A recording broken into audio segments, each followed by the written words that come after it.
Ha llegado la noche del domingo y eso solo significa una cosa, que es momento para un nuevo episodio del Anti-Podcast. Hola, ¿cómo estás? Yo soy Miguel Padilla o el Dr. Miguel o simplemente Miguel, como tú prefieras, y te doy la bienvenida a una noche más de terror. Traemos un tema muy interesante, creepypastas, también llamadas leyendas urbanas. Estas historias de terror que parece que se combina la realidad con la fantasía, con rumores aterradores que surgen en internet. Y para fines de este episodio nos acompaña mi hermana y nuestra asesora en criminología. ¿Cómo estás, Fer? Espantosamente. Como debe de ser.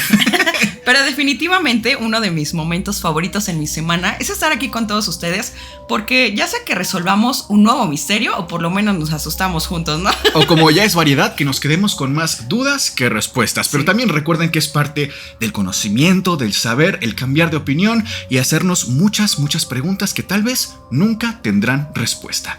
Abrimos así este espacio lleno de ciencia, libros, magia e historias de terror. Esto es el Anti-Podcast. Y para comenzar esta noche de historias de terror, de leyendas urbanas aterradoras, Fer nos va a compartir una de las menos conocidas, pero sin lugar a dudas, una de las mejores. Fer. Cuentan las malas lenguas que nunca, jamás debes de dejar un espejo o una silla enfrente de tu cama, porque es la invitación más sencilla o directa a que un muerto venga para observarte dormir. Eso sí, créanme que yo lo he intentado un montón de veces y no es más que un simple mito. Pero ahorita que estamos hablando de espejos, me recuerda mucho una historia que es una de mis favoritas. No sé si la han escuchado, que se llama El Fantasma Sonriente. ¿La has escuchado? Me suena, pero no. Me recuerda un poco a esta historia de el hombre con el que seguramente alguna vez has soñado y tiene un rostro que mucha gente reconoce en sus sueños, pero no me suena la historia del fantasma o el hombre sonriente. Pues se dice que cada noche, al menos por unos pequeños instantes, un espíritu viene a nosotros mientras dormimos, observándonos como jarrones semivacíos. Es como si un hambriento viera una mesa deliciosamente servida o un sediento observara una fuente de agua fresca. Somos el recipiente que los tanto desean. Para fines de este episodio, les voy a contar el caso y la historia de Anne Bianchi. Ella era una chica de ascendencia holandesa y estaba por intercambio escolar en Nueva York. Para esto ella compartía un pequeño departamentito en Nueva York con otras dos chicas que también estaban por intercambio escolar. Las otras dos chicas eran Susan y Charlie. Un día las tres salen temprano de la escuela y les parece buena idea ir al cine a ver una película de terror, la cual se llama Háblame. Cuando salen, sí, la película está buenísima. Una vez que salen, se van a su departamento y les parece buena idea contar historias de terror, ya sean propias o de conocidos, porque traen esta atmósfera de misterio, ¿no? Después de haber visto la película. Así lo hacen, y una vez que terminan, Anne les hace una pregunta bastante extraña y les dice textualmente: ¿quieren ver un fantasma de verdad? Obviamente las chicas pensaron que Anne estaba jugando, que estaba bromeando, pero no, ella hablaba muy en serio. Y no se refería a un juego como la Ouija o algo similar, sino que quería proponer algo diferente. Un juego de origen eslavo, que básicamente sirve para jugar con un espectro paranormal, una criatura paranormal. Este juego se llama Sondar, que en irlandés se traduce como el pecador. Se supone que cuando tú haces este llamado, esta invocación, un espíritu o un fantasma de un familiar ya fallecido se va a hacer presente, pero no puedes verlo así tal cual, únicamente lo puedes ver a contraojo. Oye, si hacemos una demostración rápida de cómo se hace, para que vean. O sea, ¿quieres llamar a un sondar? Sí. Bueno, primero voy a acabar de contarles la historia y luego les explico cómo es que se hace. Okay, bueno. El punto es que empiezan a jugar. Ellas se levantan para apagar las luces del departamento. Se quedan totalmente a oscuras y únicamente encienden una vela. Es lo único que les alumbraba. Después de esto, Anne va a la cocina y trae 3 cucharas consigo, justo como esta. O sea, necesitas una vela y una cuchara al menos. Correcto. Estando ya con las cucharas, cada una de ellas se tapa el ojo con la mano izquierda e invoca al Sondar 5 veces. Welcome Jevent en Sondar. Welcome Jevent en Sondar. Welcome Jevent en Sondar. Welcome Jevent en Sondar. Welcome Jevent en Sondar.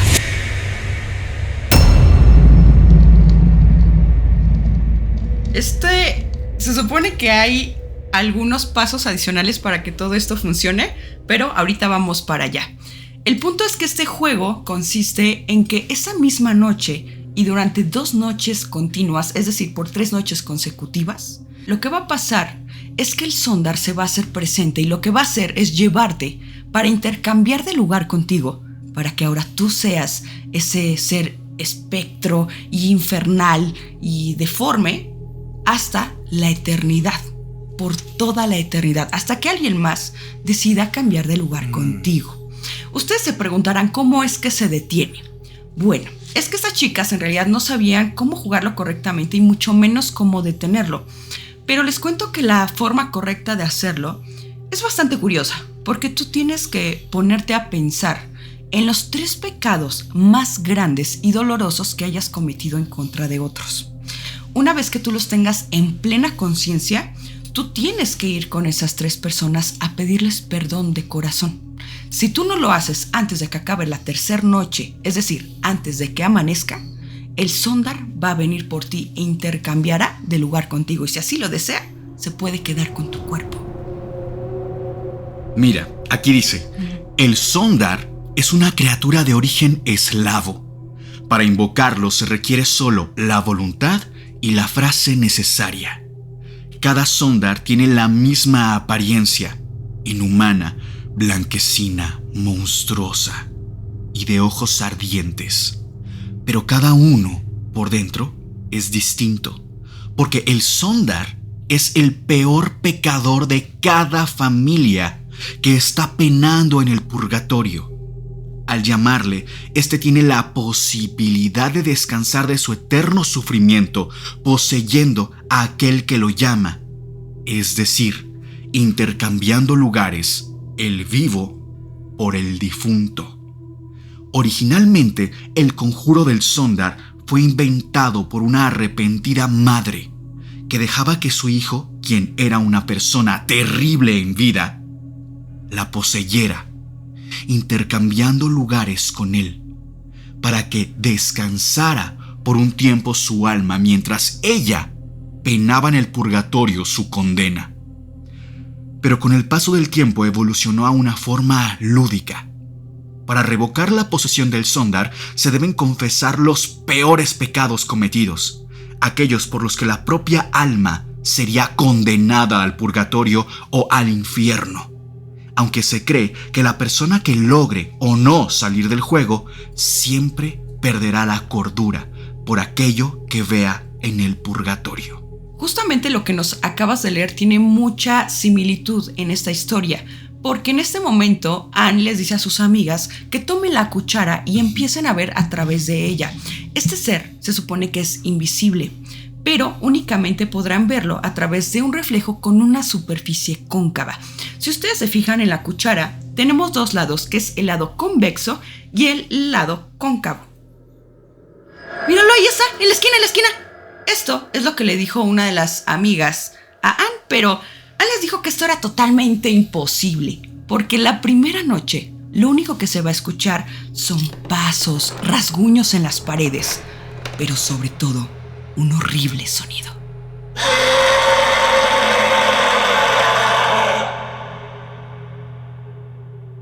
Si en la segunda noche tú aún no cumples con lo que debes de pedir perdón, el Sondar podrá hacerse presente, pero únicamente a tus espaldas. Es aquí donde es tan útil la cuchara. Quiero aclarar también que, sin importar nada, el Sondar siempre se verá exactamente igual, porque es un alma del purgatorio. Su cuerpo parece estar sin ropa, sus labios están cosidos o pegados, está deforme, alargado, es algo horrible, pero sobre todo tiene los ojos muy negros y muy brillantes. también durante esta segunda noche es donde muchos jugadores pierden la vida, porque al ver a este ser, este espectro detrás de ellos, no soportan la idea y de la impresión les llega a dar un infarto. Pero la tercera noche es la peor de todas, porque una vez que ya no puedas ver al Sondar, este podrá tocarte, usarte y poseerte, y si así lo desea, puede quedarse con tu cuerpo. Y ustedes se preguntarán qué sucedió con las chicas. El primer día las chicas, fíjate que se sentían como inquietas, angustiadas, tristes. Me atrevo a decir que tenían un sentir de pena. Para la segunda noche ocurre algo horrible, porque una de las chicas, al ver a este ser y saber que iba a venir por ella, prefirió quitarse la vida y se lanzó de un puente. No les describo la escena o cómo era, porque es horrible. Pero en la tercera noche, una de estas chicas sí sobrevivió, sí llegó, pero pues como no sabía que tenía que pedir perdón por sus pecados, el Sondar vino por ella. Pero no duró mucho tiempo dentro de ella, porque cuando estaba en su cuerpo, él se dio cuenta que lo único que quería era comer. Se cuenta que tenía cientos de años sin probar un solo bocado. O sea, cuando estaba dentro de la chica. De la chica, exacto. La chica ya no estaba dentro de su cuerpo, su alma, por así decir. Pero tenía el Sondar dentro de ella. Exactamente. El cuerpo físico, por lo menos. Y cuando estaba ahí, empezó a comer papel, plástico, lo que pudiera masticar se lo metía a la boca y se lo tragaba. Pero lo más terrible de todo es que vio a su perro y se le lanzó para tragárselo a mordidas. Su cuerpo no resistió y su estómago estalló y ella cayó al suelo sin vida. Esta es la historia y el caso del Sondar, que es súper fuerte, pero también se me hace muy interesante porque esta chica, Anne en específico, se sabe todo esto por ella. Únicamente se encontraron unas notas y hace cuenta que la tierra se la tragó. No se supo más de ella, pero obviamente se encontró el cuerpo de una de sus amigas que había sido, pues se le reventó el estómago y estaba en el suelo sin vida. Toda la escena del perro, y también había un antecedente de que esta otra chica la segunda noche se quitó la vida en el puente.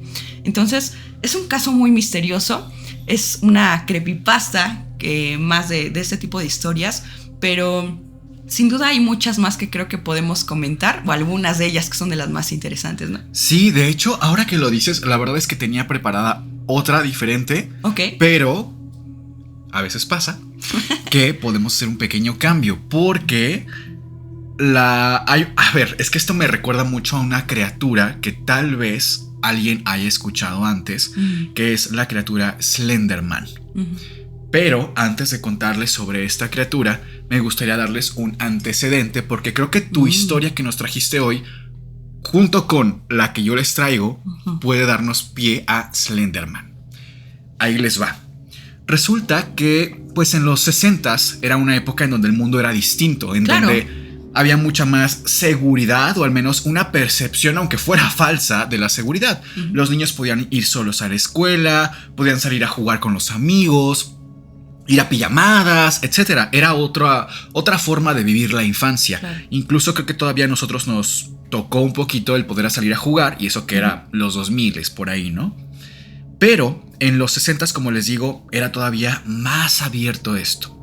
Y hay un caso que se llama el caso de Jimmy McNeil, que curiosamente su verdadero nombre no es Jimmy, sino Thomas McNeil. No se sabe por qué le decían Jimmy como un apodo, pero este niño era un niño de 10 años de edad. Él vivía en una calle que relativamente quedaba cerca de su escuela. Vivía solamente con su mamá, Jimmy o Thomas McNeil. El punto es que su mamá acostumbraba mandar a su hijo, a Jimmy o a Thomas McNeil, a la escuela a través del autobús escolar. Un autobús de estos amarillos clásicos de hasta las películas, que son pues escolares justamente. Y por seguridad, y como solo llevaban niños de primaria o de la escuela primaria, porque Thomas McNeil tenía 10 años de edad al momento de los hechos. Bien chiquito. Muy chiquito. La puerta de atrás del camión amarillo no estaba abierta, sino que estaba sellada. No había forma de abrirla. De hecho, estaba soldada. O sea, el metal estaba soldado, no podía abrirse. solamente funcionaba la puerta de adelante para que solo por ahí los niños pudieran subir y bajar, siempre con supervisión del chofer, que ya tenía muchos años trabajando en la escuela. Okay. Pues bien, resulta que un 11 de abril de 1969, Thomas McNeil es llevado por su mamá a la acera o a la banqueta que está enfrente de su casa. Justo ahí, el camión amarillo pasaba para recogerlo y después recoger a otros 3-4 niños, también afuera de su casa.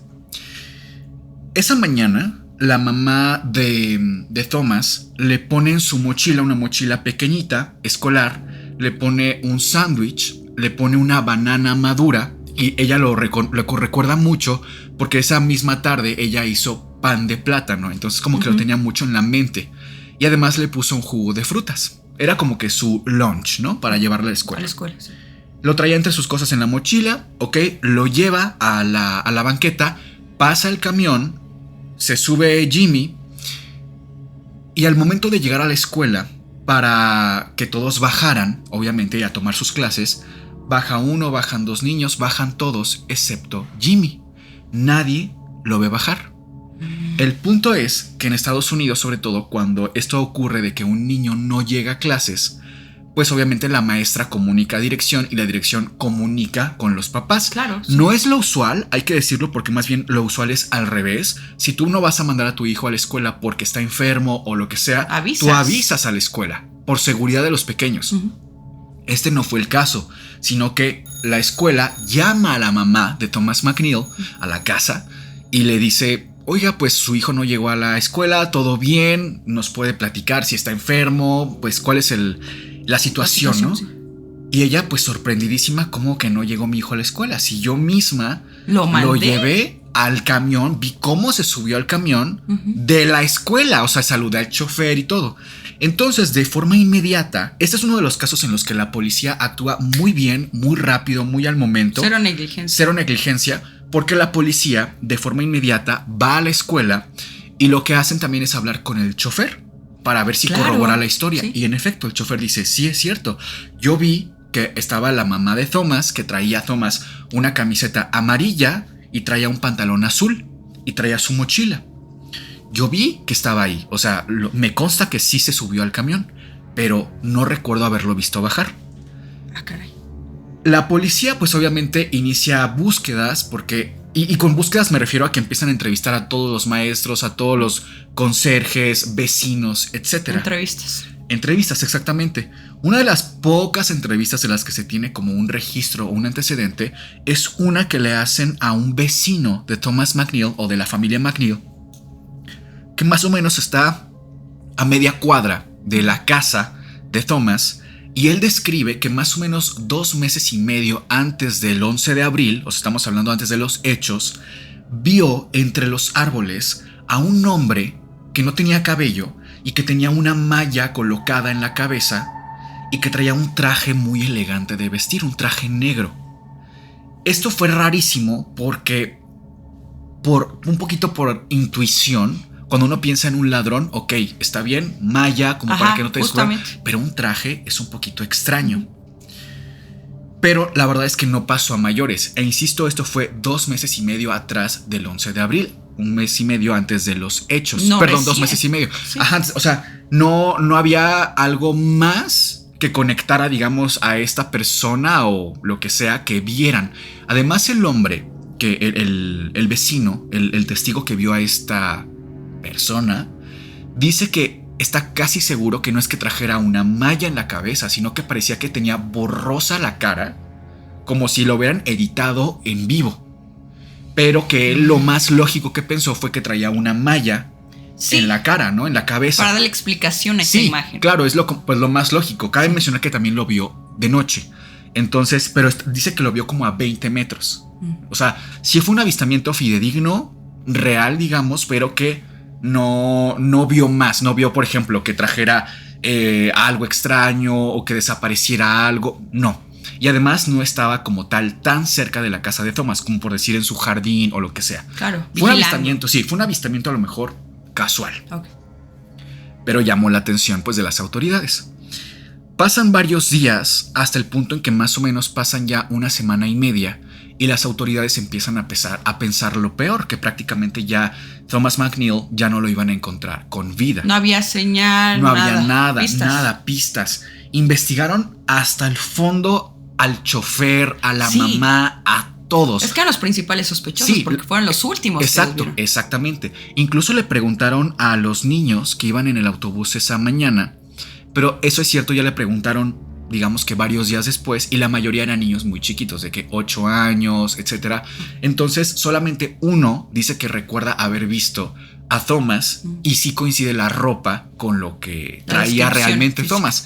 Pero también es cierto que ya para este punto ya se había mandado la alerta, ya se sabía cómo iba vestido. Entonces no se sabe si realmente estos niños lo vieron o no, aunque lo más lógico era pensar que sí lo vieron, porque la mamá y el chofer vieron subir a Thomas. O sea, una recapitulación breve de los hechos es que esa mañana del 11 de abril del 69, Thomas está con su mamá en la parada, en la acera, enfrente de su casa. Llega el camión, lo ven subir a Thomas, y en ese momento el camión se arranca para hacer otras 3 o 4 paradas de otros niños también antes de llegar a la escuela. En ninguna de estas paradas, ni los papás de estos niños, ni los niños, ni el chofer vieron que Thomas haya bajado o que alguien extraño haya subido. Solamente subieron otros niños, ¿no? Que era común esto. Y recuerden una vez más que la puerta de atrás del camión estaba totalmente soldada. O sea, no había manera como que se hubiera bajado por su cuenta, o que alguien, subiera para sustraerlo, por ejemplo. Claro. Eso se descartaba por completo. Revisan el camión y el camión con la puerta soldada. O sea, no había cambiado la situación. Ya para este momento, que había pasado una semana y media del 11 de abril, te digo, ya habían estado pensando lo peor las autoridades, ya estaban peinando las zonas aledañas con perros entrenados, ya no para buscar a Thomas como tal, sino buscar el cuerpo o de un menor de 10 años de edad. Claro, Thomas, ¿no? Pero ya no con vida. Lo más curioso de este caso es cómo gira, porque el 29 de abril del mismo año, del 69, estamos hablando de 2 semanas después de ocurridos los hechos, ya 2 semanas, digamos, oficiales, las autoridades llegan a la casa en su patrulla, llegan a la casa de los McNeil como para darle el reporte a la mamá de que se ha investigado, cómo iba todo el proceso, el avance. Casi cuando van llegando, ven en la acera a un niño que trae un pantalón azul y camiseta amarilla y una mochila. Se acercan a él y era perfectamente identificable que era Thomas McNeil. Pero estaba bien, o sea, estaba bien, no tenía ningún daño, no estaba herido, no estaba ni siquiera sucio, vamos, no estaba ni siquiera despeinado. Así. Obviamente lo resguardan y lo primero que hacen es llevarlo con la mamá como para corroborar, porque no podían creer lo que estaban viendo. Claro. Lo llevan, la mamá lo reconoce de inmediato, se abalanza contra él, lo abraza, empieza a llorar. Y Thomas, de lo más extrañado, estaba muy muy bien, pero además su gran duda de Thomas era por qué todos estaban tan emocionados de verlo, como por qué actuaban como si no lo hubieran visto por mucho tiempo, porque todos le preguntaban si estaba bien. Sí, pues ¿cuánto tiempo fue que desapareció? 2 semanas. 2 semanas y no tenía el más mínimo daño. Espérense. Resulta que lo llevan a la comisaría, pues para investigarlo a través de personal médico, psicológico, etc., la mamá estando también presente. Y entre la investigación agarran la mochila que todavía traía puesta Thomas McNeil, la abren y traía una banana madura, un sándwich y un jugo de frutas. Le preguntan, oye, ¿y esto tu mamá te lo puso o de dónde lo sacaste? Sí, mi mamá me lo puso esta mañana. Ay, no. Pero cabe mencionar que también al revisar el sándwich, la banana estaban en perfecto estado, como si el tiempo no hubiera pasado. Pero únicamente para el niño. Solamente para el niño. Él dice que él solamente recuerda haber subido al camión, o sea, que dio el paso hacia el camión y no recuerda más. Hasta que otra vez está que lo encuentra la policía, digamos, en la acera. O sea, no recuerda una persona que se lo llevara, alguien, luces, no recuerda nada. O sea, para él el tiempo no pasó. Una de las teorías, digamos, más lógicas o contundentes sería que la mamá, pues lo sustrajo, digamos, de alguna manera, que no se subió, o sea, que el chofer en algún descuido se volteó, la mamá lo regresa, pero no, nunca hubo una nota, un pedir rescate, algo en absoluto. Y el mismo pequeño estaba en perfecto estado y en perfecta salud. Este es uno de estos casos, porque cabe mencionar que no es el único. En diferentes espacios se cuentan mucho de estos casos en los que una persona que fue a la tienda regresa y pasaron 2 meses. O sea, son casos así que te quedas increíbles, de verdad. Uno de los casos más famosos, de hecho creo que ya lo contamos aquí, es el de una influencer española que dice, ella misma lo experimentó. Esto es real, o sea, bueno, al menos ella lo cuenta como real. No recuerdo ahora el nombre, si lo encuentro se los voy a poner en los comentarios.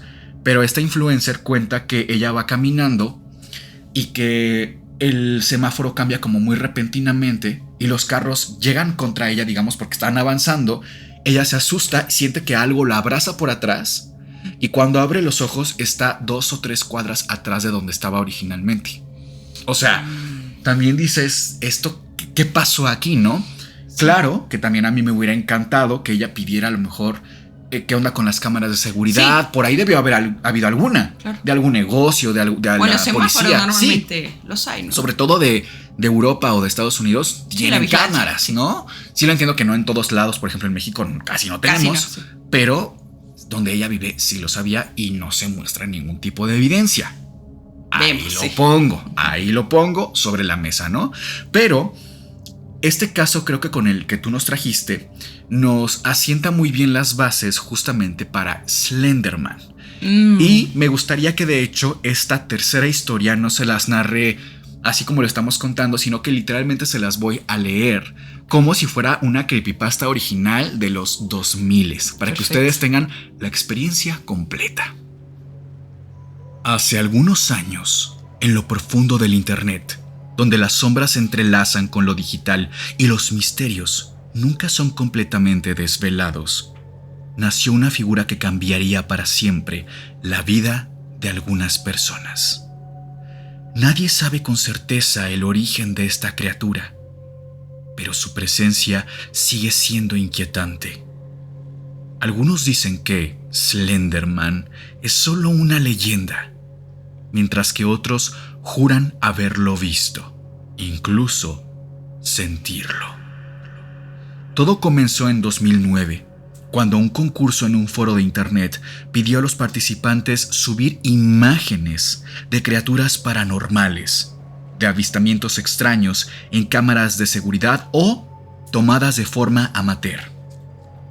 Un usuario anónimo, conocido solo como Victor Search, subió una foto inquietante.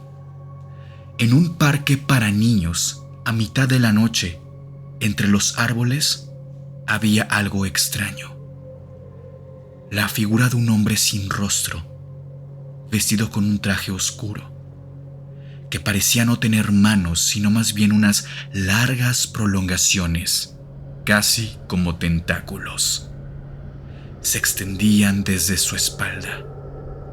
Él no tenía ojos, solo una expresión vacía, como si su rostro se hubiera desvanecido en el aire, y su cuerpo parecía emanar una sombra oscura, casi palpable. La imagen fue acompañada de un breve texto, un relato ominoso que hablaba de la aparición de este ser en los alrededores de un parque, acechando a los niños. Su nombre, Slender Man, rápidamente se convirtió en un susurro tembloroso entre las páginas de internet. Nadie podía escapar de su presencia, ni siquiera en el mundo virtual.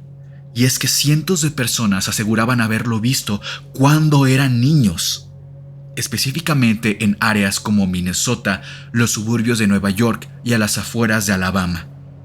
La pregunta era inevitable: ¿por qué tantos niños en lugares distintos recordaban algún encuentro con este ser? Pronto, Slender Man no se quedó solo en un par de fotos. Su figura comenzó a manifestarse en foros, blogs, redes sociales y en registros de cada vez más personas que recordaban a este espectro, siempre la misma constante. El encuentro había ocurrido cuando los niños tenían entre 4 y 7 años de edad, casi siempre en un parque o estancia de juego cercana a una zona boscosa. Los relatos sobre él eran espeluznantes. Se decía que Slenderman acechaba a sus víctimas desde las sombras, observando a aquellos que eran vulnerables, con especial gusto por observar a niños con discapacidades físicas. A lo largo de los años, se fue diciendo que tenía la capacidad de invadir los sueños, distorsionando la realidad, y que sus tentáculos podían llevar a sus víctimas a un destino oscuro e incierto, ya que al menos existen 200 casos de personas que desarrollaron trastorno paranoide severo, y 37 de ellos se suicidaron ante la idea de que Slenderman regresara a sus vidas. En un mundo cada vez más conectado, las historias sobre Slenderman comenzaron a tomar forma. La gente hablaba de sentirlo cerca, de verlo en rincones olvidados de los bosques o incluso de escuchar susurros bajo la oscuridad de la noche. Pero la leyenda dio un giro escalofriante cuando en 2014 un crimen espantoso sacudió al mundo. 2 jóvenes influidas por la figura de Slenderman cometieron un acto tan perturbador que dejó a todos sin palabras. En un pequeño pueblo de Wisconsin, 2 niñas de entre 12 y 10 años apuñalaron a una amiga en un intento de complacer a Slenderman, creyendo que de esa forma podían ser aceptadas por él. El acto fue horrible, pero la niña sobrevivió. Y con el tiempo, las niñas confesaron que el ser sin rostro les había ordenado hacerlo. A partir de ese momento, la figura de Slenderman pasó de ser un mito de internet a un fenómeno cultural oscuro, reflejando la fragilidad de la mente humana y el poder de las leyendas urbanas en la era digital. Algunos expertos aseguran que Slenderman es un producto de la histeria colectiva, una creación nacida de la amalgama de miedos y ansiedades en un mundo interconectado. Sin embargo, en las horas más solitarias, cuando la pantalla parpadea y la noche cae, muchos no pueden evitar sentir que, tal vez, algo más oscuro sigue acechando. Algo que, como Slenderman, no solo es una leyenda, sino una sombra que podía estar más cerca de lo que imaginamos, o quizá un trauma infantil que aún no podemos recordar por completo.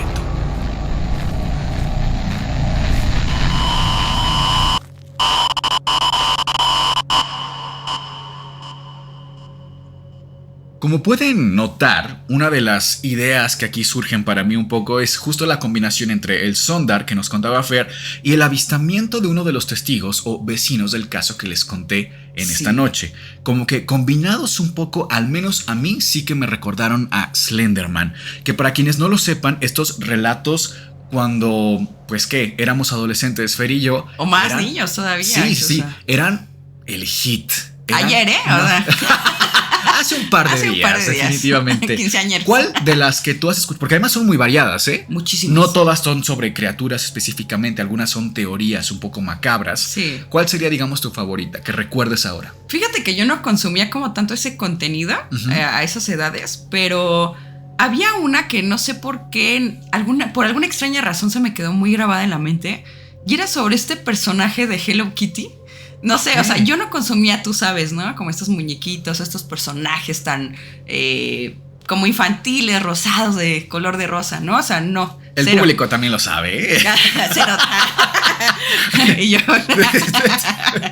No, y pues investigando un poquito, pues me topé de nuevo con esta historia y recordé todo lo que se contaba alrededor de este personaje. Y resulta, bueno, hay varias versiones, eso que quede bien claro de cada creepypasta, ¿no? Pero una de las tantas versiones es que su creadora, que es Yuko Shimizu, esta mujer tan talentosa, ¿no? Ilustradora y todo, creó este personaje, pero empezó a haber una de sinfín de teorías en donde supuestamente ella tuvo una hija. Y esta hija estaba muy enferma y le dio cáncer en la boca. Entonces, pues ella lo llevaba a los médicos, hospitales, muchísimos, durante años incluso. Y le dijeron, ¿sabe qué, señora? Pues no hay remedio, no hay forma de ayudarla más. Va a perder la vida. En su desesperación, supuestamente, ella la lleva a pues diferentes creencias, ¿no? De de varios tipos, pero pues todo el mundo le dice, no, ¿sabes qué? No, o sus plegarias simplemente no servían, no funcionaban. Y en el último punto de desesperación se cuenta que ella se va con un culto o grupos ocultistas de este tipo, satánicos incluso, y que se la ofrece, ¿no? Ofrece de alguna forma a la niña, esa es una versión, para que la cure en vida. Ya después, lo que haga con ella. ¡Qué fuerte! Ajá. Y la segunda versión es que le pide que la cure y la cura, pero, o sea, eso no me hace tanto sentido, de que le dice, ¿sabes qué? Ok, según el diablo, el demonio, tú crea un personaje que identifique como que esta historia y yo la voy a hacer famosa y ese va a ser mi regalo. No le encuentro tanto sentido, me da un poco más de sentido la primera versión, pero yo al escuchar este tipo de historias es como... Sí. ¿Qué pasa? Y yo investigué un poquito ya ahorita actualmente como de esta mujer y tiene su vida como muy personal, muy privada. Muy hermética. Sí, entonces no es como que uno pueda investigar, ay, si tenía una hija ni nada por el estilo. Pero pues ella se hizo sumamente popular y famosa por este personaje que yo creo que quién no la conoce, ¿no? Sí. A Hello Kitty. Oye, y por eso Hello Kitty no tiene boca. Ajá, exactamente, supuestamente. Aparte de que, bueno, en aquellos ayeres cuando éramos niños, según decían, ¿no? Hello, pues, ¿qué significa? Hola. Hola. Y Kitty, según la gente decía, no, que es demonio, que no sé qué, que significa en realidad gatito. Exactamente. Entonces, ya pues cuando creces, ¿no? Y era esta época en donde que si ponías los discos al revés, que había mensajes subliminales. Sí, claro. Ajá, y que si Pikachu, ¿no? Que era decir que el demonio y que es no que sé qué. Es una paranoia también que se creó, porque a ti y a mí nos tocó justo cuando la iglesia prohíbe de alguna forma totalmente. Pokémon. A Cereje. Bueno, sí. A ver, es que también un poco es cierto que algunas creaciones de caricaturas o literarias tienen un trasfondo que a lo mejor a algunas personas les parece muy oscuro. Por ejemplo, yo podría, algo que sí está muy, pues muy bien dicho por la autora de los libros de Harry Potter, es que los nombres de los personajes de Harry Potter los sacó de que un día se fue a un cementerio de Edimburgo, que yo tuve el placer de visitar, y de ahí, de cada tumba, sacó algún nombre. James, Tom, etcétera, ¿no? Específicamente de este lugar. Específicamente de este lugar. O sea, todos los personajes son nombres de difuntos que ella específicamente fue a un cementerio. A ver, ya después de aquí salen muchas teorías de que él usó el alma de estas personas para que la saga fuera muy famosa y demás. Eso ya es como leyenda urbana, pero lo que ella misma sí ha dicho es que sacó los nombres de este cementerio. ¿Y por qué? ¿No dijo por qué o algo así? No, pero fíjate que justo yo les contaba en el episodio donde les platico de los lugares que visité embrujados. Y yo les decía, ¿sabes qué? Es que tú llegas a estos lugares y te inspiras. Sí. Y allá el tema de los cementerios es tan cotidiano, es de que tú vas caminando y de repente cuando menos te lo esperas ya estás viendo tumbas del 1600, que no es algo que se vea como de, ay no, el cementerio, sino que es, pues tienes que pasar por ahí. Claro. Y es hasta con cierta belleza, ¿no? Porque las tumbas son muy muy bonitas y tienen una decoración muy antigua.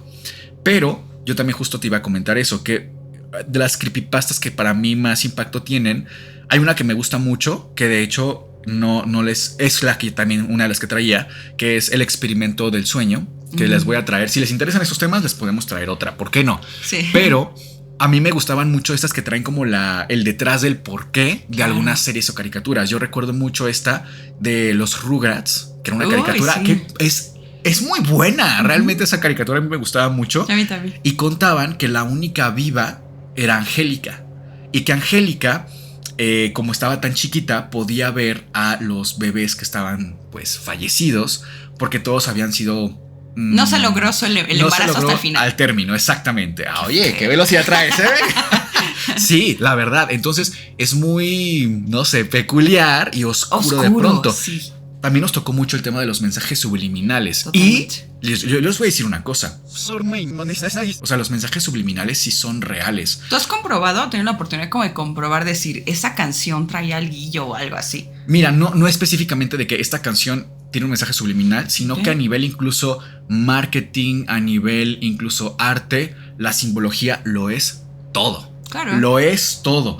Incluso yo aquí les voy a decir, una vez tuve oportunidad de ir a pues es como un taller que organiza cierta red social para que tú mejores tu contenido, formato corto. Y aquí llevaron a psicólogos expertos que han dedicado su carrera en saber cómo tú puedes manipular a las personas a nivel creación de contenido para que tengan una percepción de ti, de caerles bien, de ser... les juro que yo salí de ahí como espantado de decir, no puedo creer, o sea, que estamos llegando.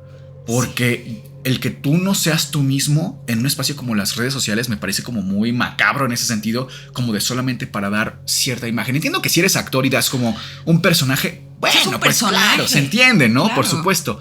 Pero ya como que... Manipulación. Sí, por ejemplo, no puedes utilizar colores de cierto tono porque simbolizan tal, o la psicología del color tiene una representación de tal tipo. Nunca te rías de esta manera, nunca, o sea, yo dije, bueno, yo hago todo mal, ¿no? Al empezar, nuestra risa mi pequeña risa tan discreta, ¿no? Sí. Sí, por ejemplo.